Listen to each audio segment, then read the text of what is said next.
Mark, Sarah, and Ethan Robinson were the kind of family that seemed invisible in their quiet suburban town until a single canceled welfare check turned their ordinary lives into a shocking tragedy that no one could ignore. It was early September when Emily Parker received the notice that would later haunt her. She had been a social worker for nearly a decade, responsible for conducting routine welfare checks across Brooksville, a quiet town where everyone seemed to know each other's business. Most days were ordinary: a missed rent payment, a call about a child's attendance at school, sometimes just checking in to ensure a family had enough food and basic necessities. But this time, a name stood out on her schedule: the Robinson family. Emily didn't know much about them personally. They kept to themselves, rarely attending community events or social gatherings. Their house was tidy from the outside, the lawn neatly trimmed, and cars parked in the driveway, signaling a life that appeared calm and ordinary. She had been planning to visit them that morning, following up on a routine report. Emily often felt the weight of her responsibilities, knowing that sometimes a simple visit could change a life or save one. The welfare check had been requested because a neighbor had noticed the Robinsons hadn't been seen for several days. That alone wasn't unusual in Brooksville, where people valued privacy and personal space. But something in Emily's gut told her to prioritize this visit, to push through her increasingly packed schedule. She made a mental note to adjust her route, planning the stop as the first of the day. Then the message arrived. Her supervisor's email was short and procedural. The welfare check was canceled due to a scheduling conflict.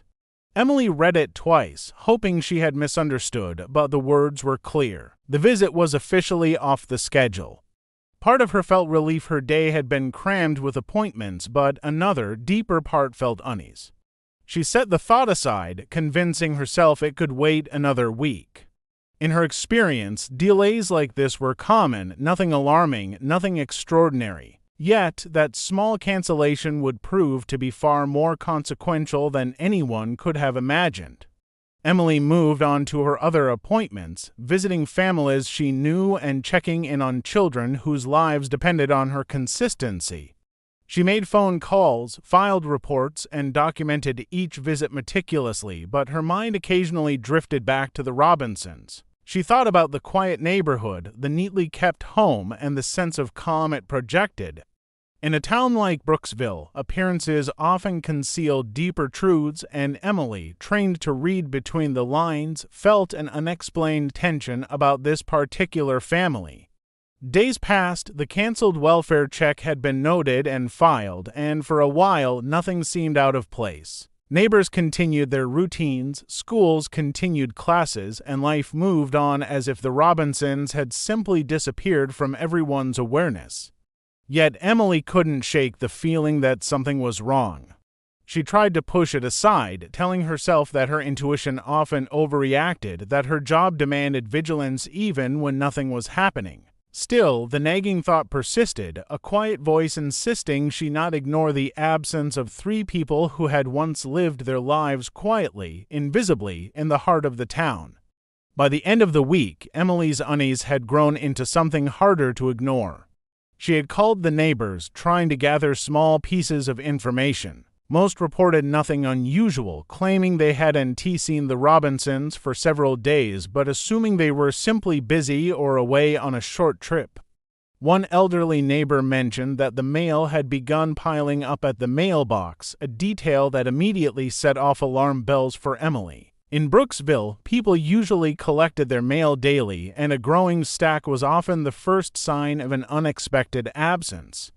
The authorities were contacted, and soon a team of police officers arrived at the Robinson residence to perform a welfare check themselves. The house appeared unremarkable from the outside.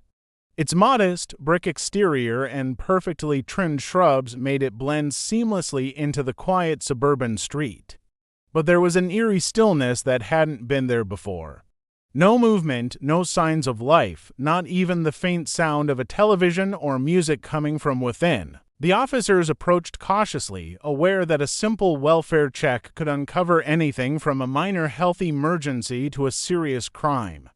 When they tried the front door, it opened without resistance. That small detail, the unlocked door, immediately set a tense tone for what was about to unfold. Inside, the house was quiet in a way that felt unnatural. Every room they entered seemed frozen in time.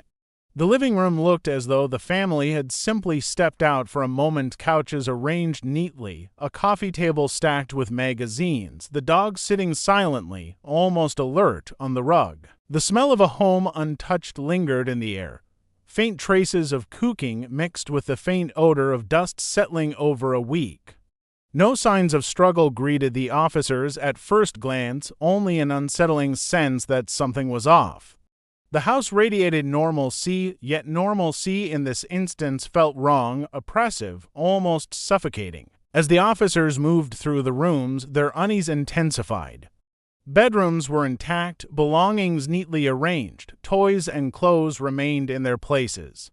But the absence of the family became more glaring with each step. In the master bedroom, a sudden shift in perspective caused one officer to freeze.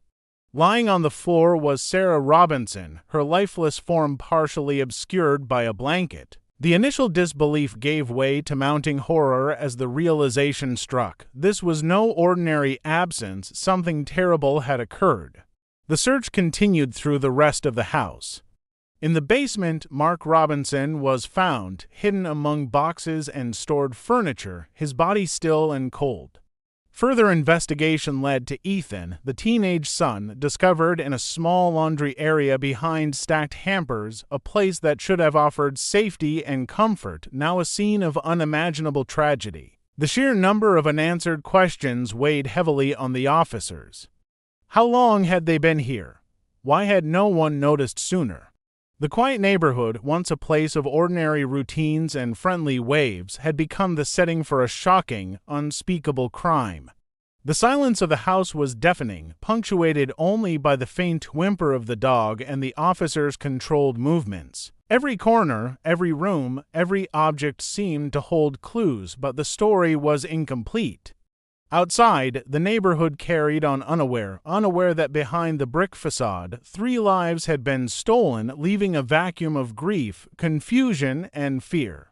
The canceled welfare check, once a minor scheduling note in Emily's file, had delayed the discovery of a truth so dark that it would shake the town to its core. The scene inside the house marked the beginning of a mystery that would unravel secrets no one had anticipated, revealing a web of events that extended far beyond what the quiet suburban street had ever suggested. The discovery of the Robinsons' bodies sent shockwaves through Brooksville. News traveled quickly, first through the police radio, then to neighbors, and eventually to the entire town. The horror was almost unimaginable. In a community where everyone prided themselves on safety and familiarity, the brutal reality of 3 lives stolen shattered the illusion of security. Officers carefully documented the scene, photographing every corner of the house and collecting evidence that could help reconstruct the final hours of the family's lives. Each detail seemed to add layers of confusion. Nothing appeared out of place on the surface, yet the outcome was horrifying. The master bedroom became the focal point of the investigation. Sarah Robinson lay lifeless on the floor, the circumstances of her death still unclear. Investigators noted that there were no signs of a struggle in the room, as if she had been caught completely off guard. The silence and stillness of her surroundings created a chilling contrast to the violence that had ended her life. In the basement, Mark Robinson was found in a position that suggested he had tried to hide or protect himself. Investigators carefully noted the surroundings, the placement of household items, and the absence of forced entry into the basement, which added to the mystery. Everything about the scene hinted at premeditation, a meticulous orchestration rather than a random act of violence. Ethan, the teenage son, was discovered in the laundry area, crammed behind stacks of hampers and storage boxes. His small frame and position suggested he had sought refuge in the place he thought was safest, but he, too, had fallen victim. The discovery of all 3 bodies in different locations within the house added a layer of complexity for investigators. How had the events unfolded? Why had no one outside noticed sooner? These questions hung heavy in the air, demanding answers.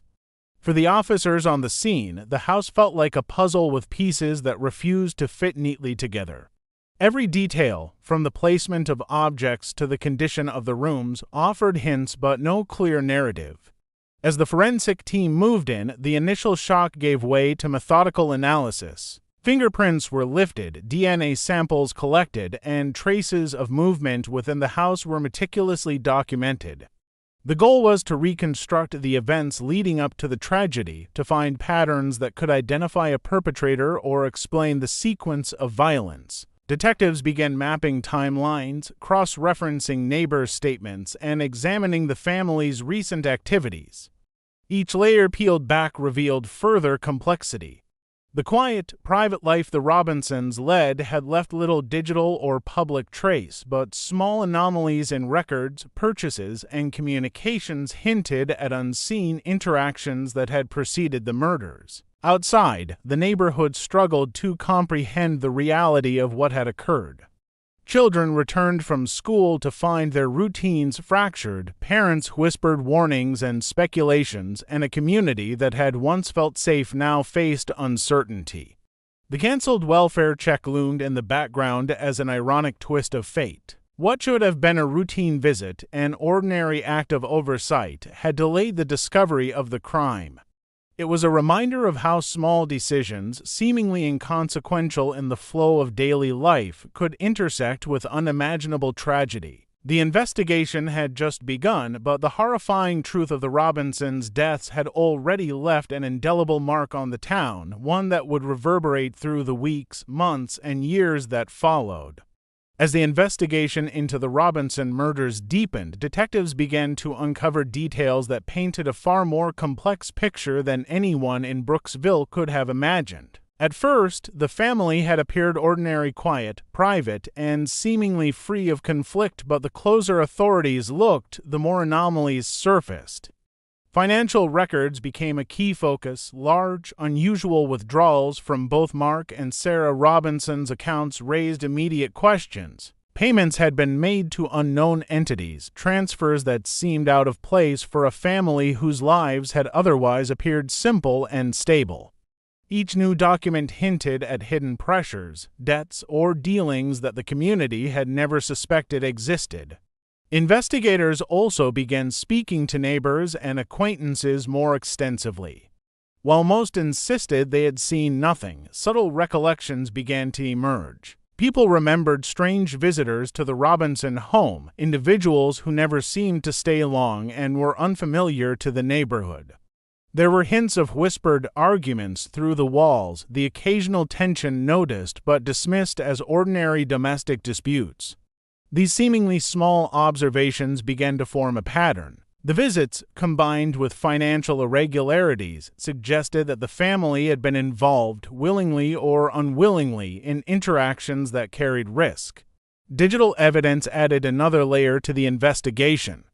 Emails, social media activity, and phone records revealed correspondence with individuals who had no apparent reason to be in contact with the Robinsons. Messages that seemed innocuous on the surface now looked suspicious in the context of the murders. Patterns of communication, timing of messages, and sudden changes in routine all pointed toward someone orchestrating a series of events leading up to the tragedy. Detectives started piecing together a timeline that indicated the attacks had been planned with precision, down to exploiting the absence of routine welfare checks that might have alerted authorities sooner. Psychological profiling also became a tool in understanding the crime. Experts suggested that the murders were likely the result of both motive and opportunity, a combination that aligned with deliberate planning rather than random violence. The way the bodies were positioned, the separation of victims, and the lack of forced entry all indicated a perpetrator who had studied the family's habits and vulnerabilities. Each revelation seemed to point to a disturbing truth. The Robinsons had been targeted, and their deaths were part of a calculated scheme rather than an act of chance. The investigation revealed an even darker side of the story when authorities looked into the broader connections. Friends, acquaintances, and business contacts were scrutinized, and several names began to emerge as persons of interest.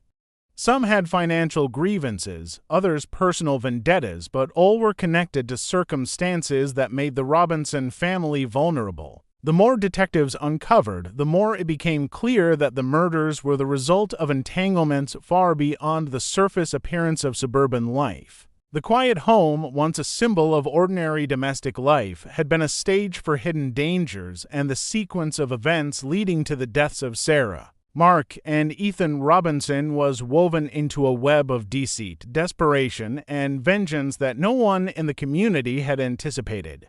Months passed as the investigation into the Robinson murders progressed, and the case slowly began to take shape. Authorities worked tirelessly, analyzing evidence, interviewing witnesses, and cross-referencing financial and digital records. The painstaking effort eventually led to a breakthrough. Several individuals, previously unknown to the Robinsons' friends and neighbors, were identified as orchestrators of the crime. Their motives were a complex mix of financial gain, personal grudges, and calculated revenge. The careful planning that had allowed the murder to go unnoticed for days became central to the prosecution's case, demonstrating the chilling precision with which the crime had been executed. The suspects were arrested, and the news sent a wave of relief through Brooksville, though the sense of shock lingered. The community had been forced to confront the reality that danger could exist behind even the most ordinary doors. Court proceedings revealed details that were both fascinating and horrifying. Investigators presented evidence showing how the perpetrators had monitored the Robinsons' routines, exploited gaps in social oversight, and manipulated circumstances to isolate the family. Emails, surveillance footage, and testimony all painted a picture of deliberate, premeditated violence. Each revelation left the public grappling with the meticulousness of the crime, highlighting how ordinary lives could intersect with extraordinary danger. As the trial unfolded, attention shifted toward the broader implications of the case. Discussions about welfare checks, community vigilance, and social services took center stage. The canceled welfare visit that had initially delayed the discovery of the murders became a symbol of how small, seemingly insignificant changes could have profound consequences. Emily Parker, the social worker whose schedule had been altered, followed the proceedings closely. The burden of knowing that a routine visit might have revealed the crime sooner weighed heavily on her. But the case also underscored the importance of persistence and attention to detail in her line of work. Verdicts eventually came down in the trial. The perpetrators were found guilty on multiple counts, and the evidence presented left little room for doubt.